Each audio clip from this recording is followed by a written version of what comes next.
Sweets, ಪ್ರೊಸೆಸ್ಡು ಇದೆಲ್ಲ ಯಾಕೆ villain ಆಗಿದೆ ಇವತ್ತಿಗೆ? ಅಂದರೆ ಇನ್ಫ್ಲಮೇಷನ್ಗೆ ಅದು ಹೇಗೆ ದಾರಿ ಮಾಡಿಕೊಡ್ತಾ ಸೊ ಇದೆ? ಸ್ವೀಟ್ಸಿಂದ ಒಂದು ಇನ್ಫ್ಲಮೇಷನ್ ಜಾಸ್ತಿ ಆಗುತ್ತೆ. One more thing, sulphur content is not good for the joints actually ಸ್ವೀಟ್ಸಲ್ಲಿ. ಅದೇ ಸ್ವೀಟ್ಸಿಂದ ಶುಗರ್ ಕಾಂಬಿನೆಂಟ್, ಜಾಗ್ರಿ ಪರವಾಗಿಲ್ಲ, but sugar is not good. ಯಾಕೆ ಅದು ವೈಟ್ ಪಾಲಿಶ್ ಆಗಿರುತ್ತೆ. ಪಾಲಿಶ್ಡ್ ಪ್ರಾಸೆಸ್ಡ್ ಫುಡ್ಸ್ ಎಲ್ಲ ಪ್ರಿಸರ್ವೇಟಿವ್ಸ್ ಇರುತ್ತೆ, ಸಾಲ್ಟ್ ಜಾಸ್ತಿ ಇರುತ್ತೆ. ಸೊ ಇದು and all processed foods the inflammatory cascade will increase. ಅದರಿಂದ ಜಾಯಿಂಟಲ್ಲಿ ಇನ್ನೂ ಡ್ಯಾಮೇಜ್ ಜಾಸ್ತಿ ಆಗಿಬಿಡುತ್ತೆ. ಸೊ ಇನ್ಫ್ಲಮೇಷನ್ ಜಾಸ್ತಿ ಆದಾಗ ಜಾಯಿಂಟ್ಸಿಗೆ ಹೆಂಗೆ ಎಫೆಕ್ಟ್ ಆಗುತ್ತೆ? ಸೊ ಇನ್ಫ್ಲಮೇಷನ್ ಜಾಸ್ತಿ ಆಗಿದ್ರೆ ಅದು ಟಾಕ್ಸಿನ್ಸ್ ರಿಲೀಸ್ ಆಗುತ್ತೆ. It releases few toxins which again damages the adjacent cartilage, ಇನ್ನೂ ಡ್ಯಾಮೇಜ್ ಆಗ್ತಾ ಹೋಗುತ್ತೆ. So that is not good. So ಅದರಿಂದ ಆ ಪ್ರಾಸೆಸ್ಡ್ ಫುಡ್ ಎಲ್ಲ ಕಮ್ಮಿ ಮಾಡ್ತೀವಿ. And smoking, alcohol, I said ಅದೂ.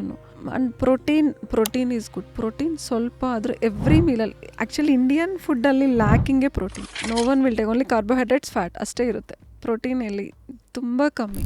ಫುಲ್ ವಿಡಿಯೋನ ನೋಡಿ on rapid Rashmi's YouTube channel.